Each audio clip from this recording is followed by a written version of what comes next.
نحمده ونصلي على رسوله الكريم اما بعد فاعوذ بالله من الشيطان الرجيم بسم الله الرحمن الرحيم رب اشرح لي صدري ويسر لي امري واحلل عقدة من لساني يفقهوا قولي وجعلنا على قلوبهم أكنة. اس کا نتیجہ کیا ہوتا ہے کہ ہم ڈال دیتے ہیں ان کے دلوں پر ایک پردہ. اکنہ کنان کی جمع ہے، ایسا پردہ جو دلوں پہ پڑ جائے. جیسے ان کے اور ہدایت کے درمیان ایک حجاب حائل ہو جاتا ہے، ایسے ہی ان کے دلوں پر بھی ایک حجاب آ جاتا ہے. یہ کس لیے؟ ان یفقہوہ، کہ وہ اس کو سمجھ ہی نہ سکیں. یہ پردہ اس لیے ہم ڈالتے ہیں کہ ان کو بات سمجھ میں ہی نہ آئے، لہذا وہ اسے دیکھتے ہی نہیں، سنتے ہی نہیں. وفی آذانہم وقرا، اور ان کے کانوں میں بھی بوجھ پڑ جاتا ہے. سننے کے باوجود وہ کچھ نہیں سن رہے ہوتے، اور قرآن کی آیتیں ان کے دل پر اثر نہیں کرتی. یہ جو پردے کی بات ہے نا، یہاں ہم ان کے دلوں پہ پردہ ڈال دیتے ہیں، مطلب یہ ہے کہ دل ان کے، جیسے وہ کہتے ہیں نا قلوبنا غلف، ہمارے دل غلافوں میں ہیں، لپٹے ہوئے ہیں، بند ہیں. بل طبع اللہ علی قلوبہم، ان کے دلوں پہ زنگ چڑھ گیا، ان کے دلوں پہ مہر لگ گئی ہے. کئی کیفیات قرآن میں آئی ہیں نا دل کے لیے، تو یہاں پر کیا کہ پردہ پڑ گیا. اس کی وجہ سے جو قرآن کی آیات ہیں، احکامات ہیں، الفاظ ہیں، وہ دل کے اندر اثر ہی نہیں کرتے. بالکل ایسے ہی جیسے کسی پتھر کے اوپر ڈھیروں ڈھیر پانی پڑتا چلا جائے تو وہ اوپر سے ہی بہہ جاتا ہے.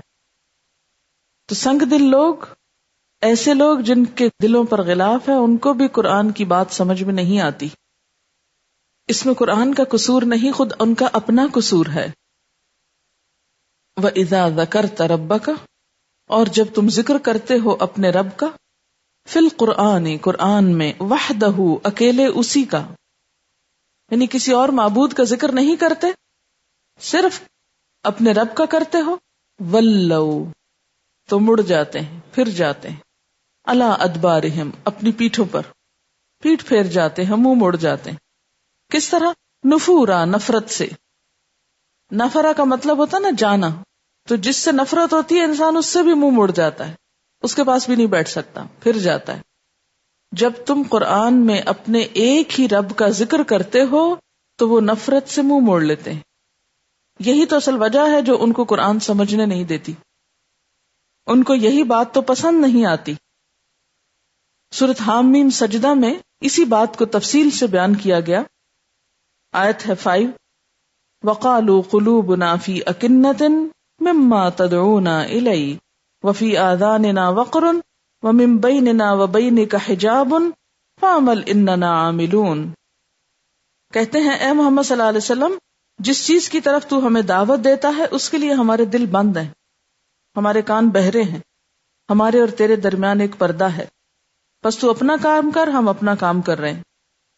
تو اصل وجہ کیا ہے کہ وہ ایک رب کی بات یا ایک رب کا ذکر نہیں سن سکتے، وہ اس کے علاوہ دوسروں کی بھی باتیں چاہتے ہیں. قرآن میں بات یہ ہے کہ جب کوئی شخص کسی پکار کو خالی دل کے ساتھ نہیں سنتا، پہلے سے اپنے کچھ خیالات اور احساسات کے پرسپیکٹو میں دیکھتا ہے، سنتا ہے، وہ اس کو صحیح طور پہ پہچان نہیں سکتا.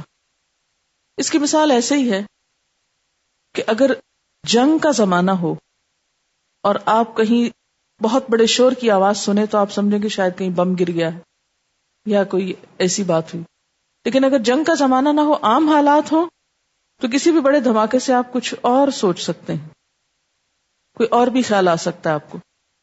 تو بات یہ ہے کہ اگر انسان اپنے ذہن کو خالی کر کے، تعصب کو دور کر کے کسی کی بات سنے تو بات زیادہ سمجھ میں آتی ہے. اور اگر ہم اپنی باتوں کو ذہن میں رکھ کر پھر اس کے پرسپیکٹو میں کسی کی بات کا جائزہ لیں تو بات اور طرح سمجھ میں آئے گی. اور پھر اگر کوئی کسی بات کو اس لیے سنے کہ اچھا اس سے میری باتوں کی تصدیق ہو رہی ہے یا تردید ہو رہی ہے، تو ایسا شخص بھی ہدایت نہیں پا سکتا. مثلا میں اس وقت ایک بات کہہ رہی ہوں، نماز پڑھو. مثال کے طور پر میں نے ایک بات کہی کہ نماز پڑھو. آپ کے کان میری بات سن رہے ہیں کہ یہ نماز پڑھنے کے لیے کہہ رہے ہیں. اب آپ دیکھیں کہ اگر آپ نماز پڑھنے کو فرض سمجھیں تو آپ کو میرا کہنا فائدہ دے گا، اور اگر آپ نماز پڑھنے کو فرض ہی نہیں سمجھتے، محض ایک رسم سمجھتے ہیں، تو میرا کہنا آپ کو ایک بیکار سی بات معلوم ہوگی. تو جو بھی شخص کسی چیز کو اس کی اصلیت کے اعتبار سے نہیں، اس اعتبار سے دیکھتا ہے کہ وہ اس کے خیالات کی تصدیق یا تردید کرتی ہے، تو وہ شخص کبھی بھی ہدایت نہیں پا سکتا، وہ کبھی بھی سچائی کو نہیں پا سکتا. وَإِذَا ذَكَرْتَ رَبَّكَ فِي الْقُرْآنِ وَحْدَهُ وَلَّوْا عَلَىٰ أَدْبَارِهِمْ نُفُورًا. وہ سنتے بھی نہیں جب ایک اللہ کا ذکر کیا جا رہا ہو، دلیل بھی نہیں دیکھتے، اس کی حقیقت پہ بھی غور نہیں کرتے، وہ کان بند کر کے بھاگ نکلتے ہیں کہ نہیں، ہمیں یہ بات سننی ہی نہیں، اس لیے کہ ہم ایک اللہ کو مانتے ہی نہیں. ایسے کو کون ہدایت دے سکتا ہے؟ آپ کہیں گے بھی سنو تو صحیح میں کیا کہہ رہا ہوں. کئی دفعہ ایسے ہوتا ہے نا کہ آپ جب کسی کو جھوٹا کہہ دیں، میں تو آپ کو جھوٹا سمجھتا ہوں، پھر وہ چاہے جتنا بڑا سچ بولے، اسی لیے کہتے ہیں نا بد سے بدنام برا، وہ جتنا چاہے سچ بولے اس کا سچ کو ماننے کو تیار ہی نہیں، کیونکہ وہ جھوٹا مشہور ہو چکا. وَإِذَا ذَكَرْتَ رَبَّكَ فِي الْقُرْآنِ وَحْدَهُ. وحدہ کس کے لیے ہے؟ لا شریک لہ کے لیے. وَلَّوْا عَلَىٰ أَدْبَارِهِمْ نُفُورًا. تو وہ نفرت سے منہ موڑ لیتے ہیں، ان کو یہ بات سخت ناگوار لگتی ہے کہ تم بس ایک ہی اللہ کو مانتے ہو اور دوسروں کا کوئی ذکر ہی نہیں کرتے، کسی اور کی خدمت میں کوئی خراج تحسین ہی نہیں، ہر بات بس اللہ ہی سے شروع ہوتی ہے اور اللہ ہی پہ ختم، کسی اور کے کمال کا، قابلیت کا، ربوبیت کا، خالقیت کا ذکر ہی نہیں ہے. نحن عالم، اللہ تعالیٰ فرماتے ہیں ہم جانتے ہیں، بما یستمعون بہ، جب وہ سن رہے ہوتے ہیں اس کو، اذ یستمعون الیک، جب وہ سنتے ہیں آپ کی طرف. یعنی ہمیں معلوم ہے جب وہ کان لگا کر تمہاری باتیں سنتے ہیں تو اصل میں کیا سن رہے ہوتے ہیں. وَإِذْ هُمْ نَجْوَىٰ، اور جب وہ سرگوشیاں کر رہے ہوتے ہیں اس وقت بھی ہم سن رہے ہوتے ہیں، ہمیں پتا ہوتا ہے. اِذْ يَقُولُ الظَّالِمُونَ، جب ظالم کہتے ہیں، إِن تَتَّبِعُونَ إِلَّا رَجُلًا مَسْحُورًا، کہ نہیں تم پیروی کرتے مگر ایک مسحور شخص کی، مجنون شخص کی، سحر زدہ شخص کی. کس کی طرف اشارہ ہے؟ حضور صلی اللہ علیہ وسلم کی طرف. یعنی نبی صلی اللہ علیہ وسلم کی مجلسوں میں بیٹھ کر جب وہ قرآن سنتے ہیں تو ہنسی مذاق کرتے ہیں، سرگوشیاں کرتے ہیں، کہتے ہیں کس کی بات سننے آئے ہو، کیا سن رہے ہو؟ اس شخص کی جو مجنون ہے، جو سحر زدہ ہے. انظر، دیکھو، کیف ضربوا لک الامثال، کیسی کیسی مثالیں آپ کے لیے بیان کرتے ہیں. فدلوا، یہ بھٹک چکے ہیں. فلا یستطیعون سبیلا، یہ اب راستے کی استطاعت نہیں رکھتے، یہ سیدھے راستے پہ جا ہی نہیں سکتے، ان کو اب راستہ ہی نہیں مل رہا. بات یہ ہے کہ آپ کی بات میں دلائل کا زور تھا جس سے بہت سے لوگ مروب ہوتے جا رہے تھے. اس کا توڑ وہ کیا کرتے؟ ان کو یہ خوف آتا کہ ہماری سرداری پہ زد پڑ رہی، لہٰذا وہ آپ صلی اللہ علیہ وسلم کو ہر اعتبار سے ایک ایسا انسان ثابت کرنا چاہتے تھے کہ جس کی بات توجہ کے لائق ہی نہ ہو. آپ کی ذات میں طرح طرح کے نقص نکالتے، آپ کو طرح طرح کے الزامات سے تانے دیتے. آپ دیکھیں کہ آیت 45 جہاں سے شروع ہوتی ہے وہاں سے لے کے 48 تک ایک ہی سبجیکٹ ہے. اصل میں کیا سبجیکٹ ہے؟ کہ تمہارا قرآن پڑھنا ان کی سمجھ میں نہیں آتا. وجہ کیا ہے؟ کہ اس میں صرف ایک رب کا ذکر ہے. ایک رب کو ماننا اور ساری قوت اسی سے منسوب کرنا، اس سے ان کے مفادات پہ زد پڑتی، اس سے ان کی سرداری پہ زد پڑتی. کیونکہ ایک رب کو ماننے کا دعویٰ کون کر رہے تھے؟ نبی صلی اللہ علیہ وسلم. اور یہ سارے جو قریش کے سردار تھے یہ سب کیا مانتے تھے؟ یہ شرک کے دائی تھے. اب اگر لوگ ان کی پکار چھوڑ کر ایک رب کی طرف پکارنے والے کی طرف چل پڑے تو نتیجہ کیا ہے؟ سب ادھر سے منہ موڑ کے ادھر چل پڑے نا. اب یہ اسی کا تو توڑ کرنا تھا کہ لوگ ہمیں چھوڑ کر نبی صلی اللہ علیہ وسلم کی طرف جانے لگ گئے. اب کیا کریں؟ کوئی ایسا طریقہ اختیار کریں، آپ کو ایسا بدنام کریں، ایسے ایسے الزام دیں تاکہ لوگ آپ کی طرف جانے ہی نہ پائیں. قرآن کی زبان سے وہ ضرور متاثر تھے، لیکن قرآن پہنچانے والے کے سخت درپے تھے. قرآن لٹریچر کا ایک ماسٹر پیس تھا جس کی مثال لانے سے عاجز تھے، لیکن سنانے والا ان کی نظروں میں سخت کھٹکتا تھا. کیا واقعی آپ کو کوئی جنون لاحق تھا یا کوئی اور خرابی تھی آپ میں؟ نہیں، دراصل ان کی مجبوری یہ تھی کہ وہ آپ کو ہر دم بلیم کرتے رہے نئے نئے الزامات کے ساتھ، تاکہ کوئی شخص اس طرف نہ آئے. اور آپ کو بلیم کرنا ان کی مجبوری تھی. کس اعتبار سے؟ کہ یہی ایک طریقہ تھا. اب قرآن میں تو کوئی عیب نکال نہیں سک رہے تھے، کوئی نقص نہیں نکال پا رہے تھے. اس تعلیم کے اندر تو انہیں کوئی خرابی مل ہی نہیں رہی تھی، لہذا تعلیم دینے والے ہی کو انہوں نے نشانہ بنا لیا. آج بھی یہی نفسیات کام کر رہی. آج بھی آپ دیکھیں کہ آپ کے اندر کوئی عیب نہیں، کوئی کمی نہیں. نبی صلی اللہ علیہ وسلم تو ایک معصوم انسان تھے، بے گناہ تھے. ہم تو عام انسان ہیں، ہمارے اندر تو کوتاہیاں، کمیاں، عیب بہت سارے ہیں. لیکن میں ان لوگوں کی نظر سے بات کر رہی ہوں کہ جو قرآن کی طرف بلانے سے پہلے آپ سے بہت محبت کرتے تھے، آپ کو دوست سمجھتے تھے، بہت مہربان کہتے تھے، بہت قابل سمجھتے تھے، بہت آپ کے اندر ان کو خیر و بھلائی نظر آتی تھی. لیکن جو ہی آپ نے اس کی طرف توجہ کی تو کیا ہوا؟ آپ کی ساری بھلائیاں یکا یک غائب ہو گئی ان سے، اور اب آپ صرف عیب کی پوٹلی رہ گئے ان کے سامنے. آپ تو وہی ہیں. پھر یہ تبدیلی کیسے ہو گئی اور یہ کیوں ہو گیا؟ پھر یہیں سے فساد ہوتے ہیں، یہیں سے لوگ پھر غضبناک ہوتے ہیں کہ بھی غلطی میری ہے، میری ماں کا کیا قصور ہے کہ آپ اس کو کوس رہے ہیں.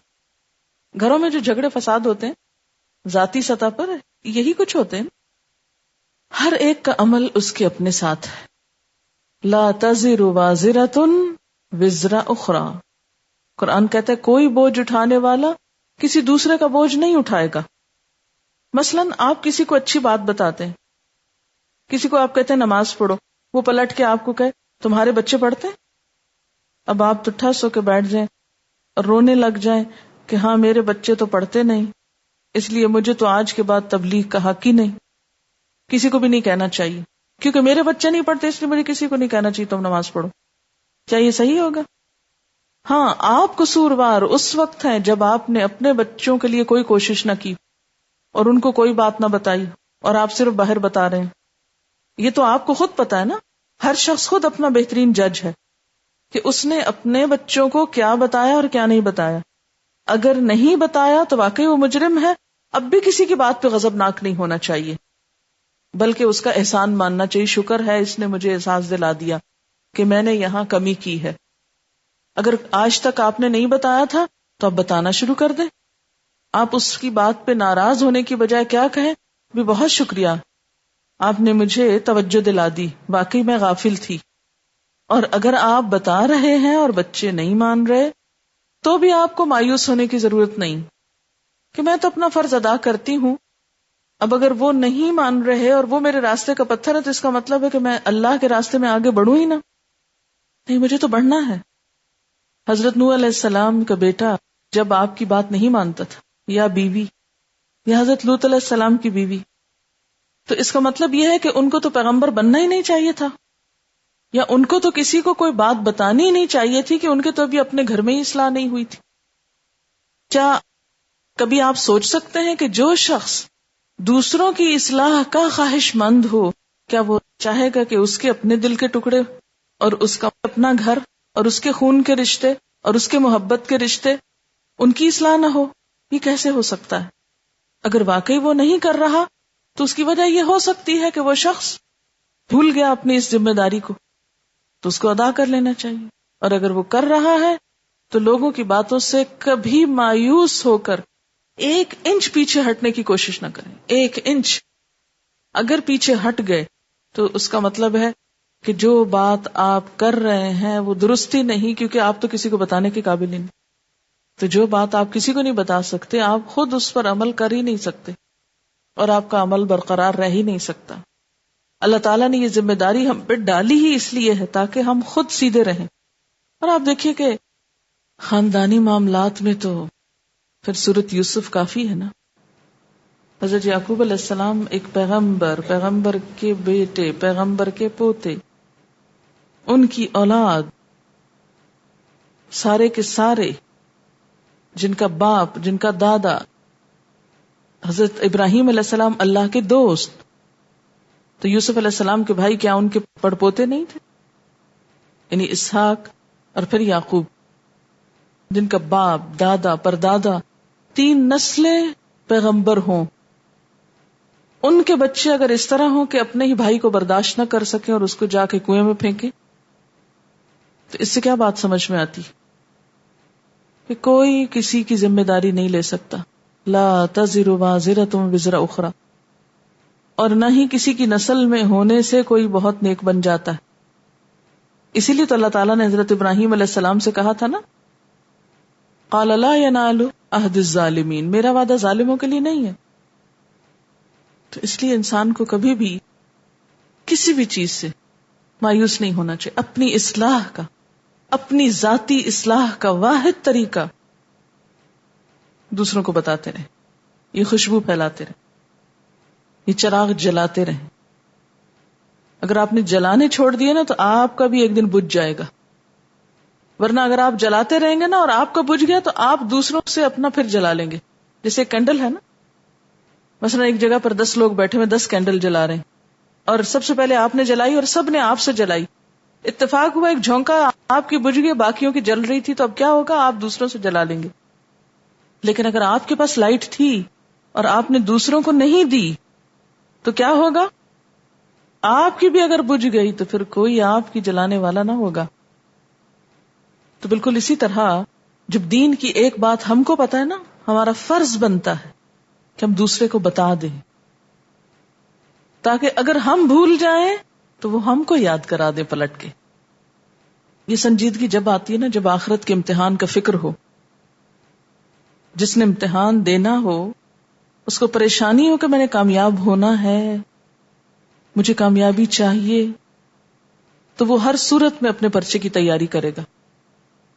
اور جس کو کامیابی کی فکر نہ ہو وہ جو چاہے کرے.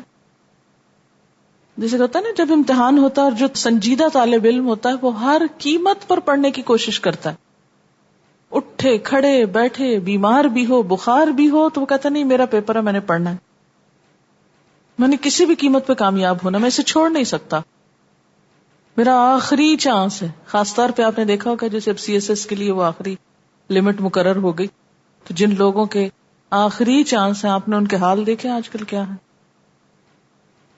اس آخری چانس میں بس ہر قیمت پہ پاس ہونا. تو ہمارے پاس بھی یہ زندگی کیا ہے؟ دراصل آخری چانس ہے، آخری چانس. تو ہر قیمت پہ پاس ہونا ہے. اس کے لیے کوئی بھی طریقہ، تدبیر، وسیلہ اختیار کرنا پڑے کرنا. تو یہ خود بخود سنجیدگی آ جاتی ہے. پھر مثلا CSS کے امتحان کا آخری چانس دینے والوں کا کوئی یہ مذاق اڑائے، لو تم تو ہر سال دینے بیٹھ جاتے ہو اور ہر سال فیل ہوتے ہو. اب وہ کہہ لو اچھا لوگ میرا مذاق اڑاتے ہیں اس لیے میں دیتا ہی نہیں، تو نہ دے. وہ کوئی انکریج کرے تو بھول جائے، نہیں. کوئی انکریج کرے، کوئی ڈسکریج کرے، جو جس کا دل ہے کرے، مجھے تو یہ آخری چانس سے پاس ہونا ہے. مجھے نہیں پتا لوگ کیا کہتے ہیں اور کیا نہیں کہتے.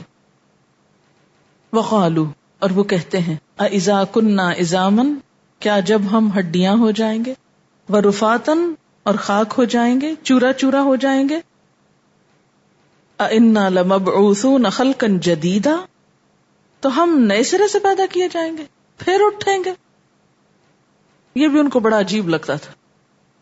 یاد ہے نا مکہ میں آپ نے 2 ہی چیزیں سکھائی تھی، اللہ پر ایمان اور آخرت پر ایمان. یعنی یہ فوکس کیا ان 2 چیزوں پر، باقی چیزیں ان کتابیں تھی. تو جب آپ کہتے تھے کہ دیکھو لوگوں مرنے کے بعد جی اٹھنا، تو وہ کہتے اچھا اگر ہم ہڈیاں ہو گئے، چورا ہو گئے، تو پھر بھی اٹھیں گے.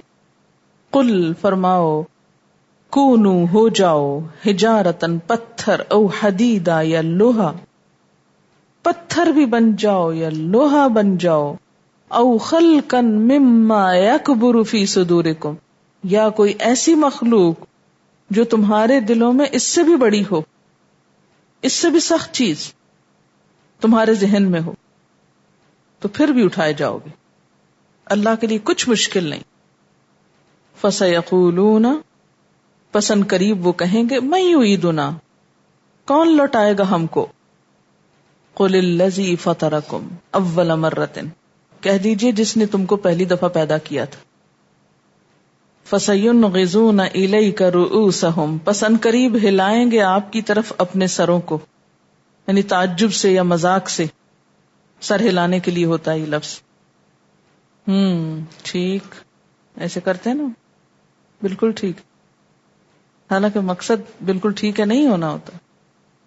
وَيَقُولُونَ مَتَىٰ، اور کہیں گے کب آنا ہے پھر، بتاؤ پھر آنا کب ہے. یعنی جب آپ ایک سنجیدہ بات کرتے کہ قیامت آئے گی تو وہ یہ نہ پوچھتے کہ کیسی ہوگی، وہ پوچھتے کہ کب آئے گی. یاد رکھے کہ غلط سوال اور غیر سنجیدہ سوال بات کی حقیقت کو، اہمیت کو ختم کر دیتا ہے. بعض لوگوں کا کام یہ ہوتا ہے نا، جب کوئی سیریس بات ہو رہی ہو، جو سنجیدہ بات ہو رہی ہو، بالکل ایک نان سیریس سوال کر دیں گے، اور اس سے ان کا مطلب کیا ہوتا ہے کہ ساری مجلس کا رخ بدل جائے. قل عسى ان يكون قریبا، کہہ دیجئے امید ہے کہ وہ قریب ہی ہو. عسى کا لفظ بھی قرآن میں یقین اور واجب الوقوع کے معنی میں استعمال ہوا ہے.